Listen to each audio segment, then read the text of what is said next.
டெமோஸ்ட்ரேஷனுக்குள்ளே போகலாம். ஸோ இது வந்து என்னுடைய SQL Server 2014 இல்லை கஸ்டமர் 1 டேபிள் நான் ரன் பண்ணுறேன். டோட்டலாக பார்த்தீங்கன்னா 1500 ரெக்கார்ட்ஸ் இருக்குது. கஸ்டமர் 2 டேபிள் ரன் பண்ணுறேன். ஸோ இதில் எந்த ரெக்கார்டும் இல்லை. அதேமாதிரி கஸ்டமர் 3 டேபிள் ரன் பண்ணுறேன். இதில் வந்து எந்த ரெக்கார்டும் இல்லை. ஓகே, இப்போது சுவிட்சோட போயிடலாம்.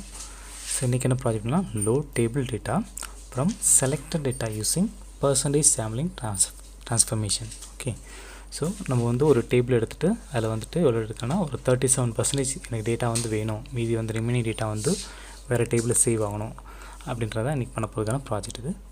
SSI பேக்கேஜ் ரைட் கிளிக் பண்ணி நியூ பேக்கேஜ் கொடுத்துலாம். பேக்கேஜ் நேம் வந்து இப்போ காப்பி பண்ணி பேஸ்ட் பண்ணிடலாம். இப்போது ப்ராஜெக்ட் நேமு இப்போ டேட்டா ஃப்ளோ டாஸ்க் வந்து ட்ராக் பண்ணி எடுத்துக்கலாம். டேட்டா ஃப்ளோ டாஸ்க் வந்து டபுள் கிளிக் பண்ணிக்கலாம். ஸோ இந்த இடத்துல நம்ம என்ன பண்ணோன்னா சோர்ஸில் OLEDB சோர்ஸ் எடுத்துக்கலாம். OLEDB சோர்ஸ் வந்து டபுள் கிளிக் பண்ணிக்கலாம். ஸோ அதுக்கு முன்னாடி நம்ம பர்சன்டேஜ் சாம்பிளிங் வந்து ட்ராக் பண்ணி எடுத்துக்கலாம். இப்போ OLEDB சோர்ஸ் வந்து டபுள் கிளிக் பண்ணுறேன். ஸோ இந்த இடத்துல நியூ பட்டன் ப்ரெஸ் பண்ணுறேன். ஸோ இது ப்ரீவியஸ் கிளாஸில் டெமோ டெலிட் பண்ணிட்டு நியூ ப்ராஜெக்ட் ரன் பண்ணிக்கலாம். திஸ் நியூ கிளிக் பண்ணிக்கலாம். இப்போ சர்வர் நேம் பார்த்தீங்கன்னா சர்வர் நேம் வந்து CCLab56. அதேமாதிரி SQL 2014 வந்து என்னுடைய SQL இன்ஸ்டன்ஸ். CCLab56 வந்துட்டு சர்வர் நேம், SQL 2014 வந்து என்னுடைய இன்ஸ்டன்ஸ் நேம். அதில் டேட்டாபேஸ் பார்த்தீங்கன்னா ட்ரைனர் டேட்டாபேஸ். டேபிள் என்ன எடுக்க போகிறோம்னா கஸ்டமர் _01 தான் நம்ம டேபிள் எடுக்க போகிறோம். ஏன்னா அதில் தான் 1500 ரெக்கார்ட் இருக்குது. இப்போ டேட்டாபேஸ் என்ன டேட்டாபேஸ்னால் ட்ரைனர் டேட்டாபேஸ் எடுத்துக்கலாம். இப்போ டெஸ்ட் கனெக்ட் கிளிக் பண்ணிக்கலாம். டெஸ்ட் கனெக்ட் சக்சீட் ஆகிடுச்சு. இப்போ ஓகே கொடுத்துடலாம். அகைன் ஓகே கொடுத்துடலாம். ஸோ நெக்ஸ்ட் வந்து டேபிள்னா கஸ்டமர் _01 தான் எடுக்கிறோம். ஓகே, நெக்ஸ்ட்டு காலமில் எக்ஸ்டர்னல் காலம் அவுட்புட் காலம் ரெண்டு சேமாக இருக்கா பார்த்துக்கோங்க. Okay, next OLEDB source and percentage sampling ரெண்டுமே வந்து ஜாயின் பண்ணிடலாம். பர்சன்டேஜ் சாம்பிளிங் நான் இப்போ டபுள் கிளிக் பண்ணுறேன். ஸோ இப்போ வந்து பர்சன்டேஜ் ஆஃப் ரோ இருக்கு இல்லையா, ஸோ நான் இந்த இடத்துல என்ன பண்ணுறேன்னா ஒரு 37% நான் கொடுக்குறேன். ஸோ நம்மளுடைய கன்வீனியன்ட் தான், எனக்கு இவ்வளோ தான் கொடுக்கணும் இல்லை, ஜஸ்ட் ஒரு நம்மளுடைய கன்வீனியன்ட் தான் அது. So sample output and unselected இது வந்து selected output and unselected output இருக்குது. ஓகே, இப்போ செலக்டட் அவுட்புட் வந்து நான் கஸ்டமர் 2 டேபிள் கொடுக்குறேன். அன்செலக்டட் அவுட்புட் வந்துட்டு கஸ்டமர் 3ல் வந்து நான் வந்து கொடுக்க போகிறேன். ஓகே, ஸோ அதுக்கு முன்னாடி இப்போ நான் வந்து நம்ம ரெக்கார்ட்ஸ் கொடுக்கறதுக்கான ஒரு சின்ன கொரி மாதிரி கொடுத்துருக்கேன். என்ன கொரினா செலக்ட், ஏன்னா 1500 ரெக்கார்ட் இருக்கு இல்லையா, அதுக்கு வந்து எனக்கு 37% தான் வேணும். ஸோ 37/100 போட்டுட்டு அதில் வந்து ஆஸ் வந்து ஏஎஸ்னால் alias name. So total records கொடுத்து நான் கொரி ரன் பண்ணுறேன். டோட்டலாக பார்த்தீங்கன்னா 555 ரெக்கார்ட்ஸ் ஸ்டோர் ஆகும். ஓகே, இப்போ நான் வந்து காமனில் போய்ட்டு ஒரு மல்டிகாஸ்ட் வந்து ட்ராக் பண்ணி எடுத்துக்கிறேன். அதுமாதிரி 2 மல்டிகாஸ்ட் எடுத்துருக்கேன். எதுக்குன்னா ஒன்று வந்துட்டு செலக்டட் ரோ, இன்னும் வந்துட்டு அன்செலக்டட் ரோஸ். ஓகே, ஏன்னா நம்ம ஒரு டேட்டா பேஸில் இவ்வளோ பர்சன்டேஜ் இருக்கும்போது டோட்டல் காலம்ஸ் எவ்வளோ இருக்கோ அதை பேஸ் பண்ணி தான் வந்து நம்ம பர்சன்டேஜ் தகுந்த மாதிரி தான் மாறி நமக்கு டேட்டா ஸ்டோர் ஆகும். ஸோ மல்டிகாஸ்ட்டுக்கும் நம்மளுடைய அந்த பர்சன்டேஜ் ஆஃப் சாம்பிளுக்கும் பார்த்திங்கன்னா நிறைய டிஃப்ரென்ஸ் இருக்குது. அதை நான் இப்போ நான் காமிக்கிறேன் இப்போ உங்கள்கிட்ட. ஏன்னா நம்ம டேட்டா வியூவில் பார்த்தீங்கன்னா அந்த மல்டிகாஸ்ட்டில் பார்த்தீங்கன்னா வியூவில் பார்த்தீங்கன்னா அதில் ஒரு டிஃப்ரெண்ட் ரெக்கார்ட்ஸ் காமிக்கும். ஏன்னா வந்து செலக்டட் ரெக்கார்ட்ஸ் மட்டும் தான் காமிக்கும். ஓகே, ஸோ இதில் பார்த்தீங்கன்னா சாம்பிள் செலக்ட் அவுட்புட் கொடுத்துடலாம். ஓகே கொடுத்துடலாம். ஏன்னா நம்ம டோட்டல் பர்சன்டேஜ் அப்படின்னும் போது அந்த காலம் பேஸ் பண்ணி தான் வந்துட்டு கால்குலேட் பண்ணி அதுக்கு தகுந்த மாதிரி தான் வந்து நம்ம பர்சன்டேஜில் டேட்டா சேவ் ஆகும். ஓகே, இது வந்து அன்செலக்டட் காலம்ஸ் இது. ஸோ இப்போ நம்ம செலக்டட் டேட்டா அன்செலக்டட் நடுவில் வந்துட்டு டபுள் கிளிக் பண்ணிக்கோங்க அந்த ஜாயின் பண்ணுற டேபிள் இடத்துல. இப்போ எனேபிள் டேட்டா வேர் கொடுத்துருங்க. அதேமாதிரி அன்செலக்டட் டேட்டா வேர் எனேபிள் டேட்டா வேர் கொடுத்துட்டு ஓகே கொடுத்துடலாம். ஏன்னா பர்சன்டேஜ் சாம்பிள் பார்த்தீங்கன்னா 2 காலமாக பிரிஞ்சு ஒன்று செலக்டட் இன்னும் வந்து அன்செலக்டட் காலம் இருக்கும். ஓகே, இப்போ நான் கொரி நான் ரன் பண்ணுறேன். ஸோ இந்த இடத்துல பார்த்தீங்கன்னா ஓகே, ஸோ மேலே பார்த்தீங்கன்னா இது வந்து செலக்டட் அவுட்புட். டோட்டலாக பார்த்தீங்கன்னா 563 ரெக்கார்ட்ஸ் வந்து இப்போ இதில் இருக்குது. தட் இஸ் வந்து நமக்கு இப்போதைக்கு நம்ம வீக் பண்ணி பார்க்குறோம். இதில் வந்து 563 ரெக்கார்ட்ஸ் இருக்குது. ஓகே, ஸோ கீழே பாருங்கள் இந்த ரோஸ் டிஸ்பிளேட் இருக்கும். டோட்டலாக 563 ரெக்கார்ட்ஸ். ஓகே, நான் இப்போ டைப் பண்ணிக்கிறேன். இது வந்து பார்த்திங்கன்னா ஒன்லி ஃபார் வியூவர் பர்பஸ்க்காக தான் கொடுத்துருக்கோம். நம்ம வந்து டேட்டா வந்து வியூ பண்ணிட்டு தான் பண்ணி பார்க்குறோம். பர்சன்டேஜ் கால்குலேஷன் போது ரெக்கார்ட்ஸ் வந்து சேஞ்ச் ஆகும். இது வந்து அன்செலக்டட் டேட்டா. அது எவ்வளோ இருந்துச்சுன்னா 937. இப்போ ரெண்டுமே ஆட் பண்ணி பாருங்கள். டோட்டலாக பார்த்தீங்கன்னா 1500 ரெக்கார்ட்ஸ் வந்துடும். இப்போ நான் ஸ்டாப் பண்ணுறேன். இப்போது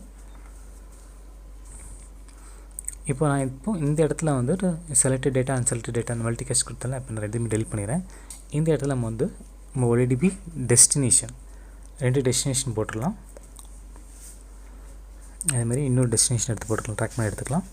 ஸோ ஒன்று வந்து customer_02 கொடுத்துடலாம், இன்னொன்று வந்து customer_03 கொடுத்துடலாம். அதாவது செலக்டட் அவுட்புட் வந்துட்டு customer_02 அப்படின்ற டேபிள் கொடுத்துடலாம். அன்செலக்டட் டேட்டா ரெக்கார்ட்ஸ் வந்துட்டு செலக்டட் தட் இஸ் customer_03 என்ற டேபிளை வந்து நம்ம கொடுத்துடலாம். ஓகே, நான் நேம் கொடுக்குறேன் select_tvl_custom customer_02 இது அந்த டேபிளில் தான் நம்ம வந்து செலக்டட் டேட்டா கொடுக்க போகிறோம். இந்த டேபிளில் பார்த்திங்கன்னா அன்செலக்டட் டேட்டா ரெக்கார்ட்ஸ் நமக்கு கொடுக்க போகிறோம். எதுனா பர்சன்டேஜ் சாம்பிளிங் மூலமாக நம்ம வந்து டேட்டாஸும் கொடுக்க போகிறோம். ஓகே,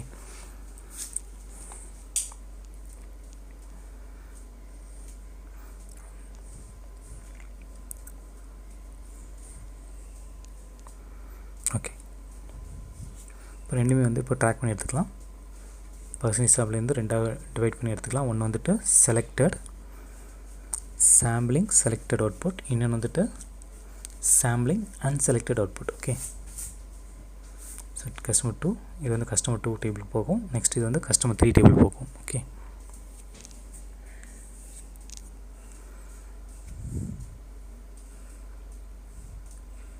ஓகே செட் பண்ணியாச்சு. நெக்ஸ்ட் வந்துட்டு சேவ் பண்ணிடலாம். ஸோ அதுக்கு முன்னாடி இது வந்து நம்ம வந்து கொடுக்கணும் இல்லையா, டேபிள் அசைன் பண்ணணும் இல்லையா, கிளிக் பண்ணிவிட்டு customer_02 கொடுத்துருங்க. மேப்பிங் இன்புட் காலம் டெஸ்டினேஷன் காலம் ரெண்டு சேமாக இருக்க செக் பண்ணிக்கோங்க. அதேமாதிரி customer_03 டேபிளுக்கும் செக் பண்ணிக்கோங்க. மேப்பிங் ஸோ இன்புட் காலம் டெஸ்டினேஷன் காலம் ரெண்டு சேமாக இருக்குது. ஓகே கொடுத்துலாம். சேவ் பண்ணலாம், சேவ் கண்டிப்பாக பண்ணணும். ஓகே, இப்போ நான் ரன் பண்ணுறேன். ஸோ டோட்டலாக பார்த்தீங்கன்னா 1500 ரோஸ் வந்து உள்ளே போகுது. அதில் செலக்டட் பார்த்தீங்கன்னா 532 போகுது, அன்செலக்ட் பார்த்தீங்கன்னா 962 போகுது, 968 போகுது. ஸோ இது வந்து டேட்டா வியூவருக்கும் பர்சன்டேஜ் ஆஃப் அந்த சாம்பிளிங்க்கும் பார்த்தீங்கன்னா இது வந்து டிஃப்ரென்ஸ் இருக்கும். ஓகே, ஓகே பர்சன்டேஜ் ஆஃப் இது சாம்பிளிங் பொறுத்த வரைக்கும் பார்த்தீங்கன்னா டோட்டல் காலம்ஸ் எவ்வளோ இருக்கோ அதுக்கு தகுந்த மாதிரி ரெக்கார்ட்ஸ் சேவ் ஆகும். இதில் டேட்டா வியூவரில் அது அந்த ரெக்கார்ட் சேவ் பண்ணி தான் ரெக்கார்டை டிபெண்ட் பண்ணி தான் வந்து செலக்டட் டேட்டா வந்து நம்ம வியூ பண்ணி காமிக்கும். ஓகே, சரி நான் இதுக்கு நான் ஒரு டைம் நான் ரைட் பண்ணேன் இந்த இதை போட்டு. ஓகே,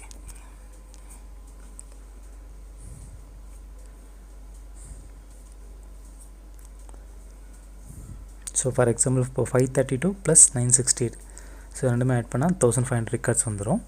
இது அதே மாதிரி 563 937 இது ரெண்டும் போட்டாலும் சேம் 1500 ரெக்கார்ட்ஸாக வரும். ஸோ டேட்டா ரெக்கார்ட்ஸில் டேட்டா வியூவரில் வர ரெக்கார்ட்ஸும் நம்ம டோட்டலாக டேபிளில் இருக்கிற பர்சன்டேஜ் ஆஃப் சாம்பிளிங் ரெக்கார்ட்ஸும் சேமாக இருக்காது. தட் இஸ் இந்த செலக்டட் அண்ட் அன்செலக்டட் வந்து சேமாக இருக்காது. பட் வந்து ரோட்டர் ரெக்கார்ட்ஸ் வந்து சேமாக தான் இருக்கும். இவ்வளோனா ஃபார் எக்ஸாம்பிள் நான் இப்போ கொடுக்குறேன். இப்போ இது வந்து டிஸ்பிளே ரெக்கார்ட்ஸ். இப்போ டேட்டா வியூவில் பார்த்தேன் அந்த டிஸ்பிளே ரெக்கார்ட்ஸோட செலக்டட் அவுட்புட் டேட்டா இது. அதேமாதிரி அன்செலக்டட் டேட்டாவை நான் இப்போ கொடுத்துருக்கேன். நெக்ஸ்ட் வந்து அது கீழே நான் இப்போ டைப் பண்ணுறேன். Okay, just a minute. So இந்த இடத்துல percentage sampling records so percentage data போட்டு இப்போ செலக்டட் டேட்டாவும் அன்செலக்ட் டேட்டாவும் காப்பி பண்ணி பேஸ்ட் பண்ணுறேன்.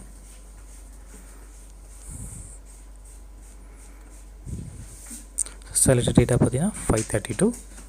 ஏன்னா இந்த டேபிளில் அந்த காலமை பேஸ் பண்ணி தான் பர்சன்டேஜில் நமக்கு வந்து டேட்டா வந்து செலக்டட் டேட்டா அன்செலக்ட் டேட்டா வந்து சேவ் ஆகும். ஸோ டோட்டலாக பார்த்தீங்கன்னா 968. ஸோ பட் கவுண்ட் பார்த்தீங்கன்னா சேமாக தான் இருக்கும். ஓகே,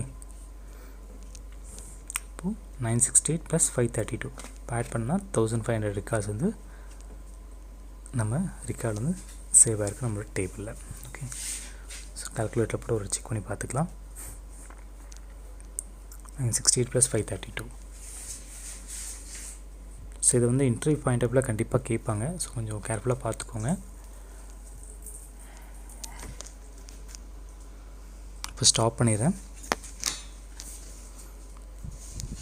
இப்போது என்னுடைய SQL server 2014 customer2 table run பண்ணுறேன். இப்போ இதில் பாருங்கள் கீழே பார்த்தீங்கன்னா 532 ரோஸ் வந்து இன்சர்ட் ஆயிருக்கா. ஓகே, இது வந்து செலக்டட் டேட்டா. நெக்ஸ்ட் வந்து அன்செலக்டட் டேட்டா பார்த்தீங்கன்னா customer_03 டேபிளில் கொடுத்துருக்கேன். ஜஸ்ட் நான் எக்ஸிக்யூட் பண்ணுறேன். ஸோ இதில் பார்த்தீங்கன்னா 968 ரோஸ் வந்து இதில் இன்சர்ட் ஆயிருக்கா. Okay, super.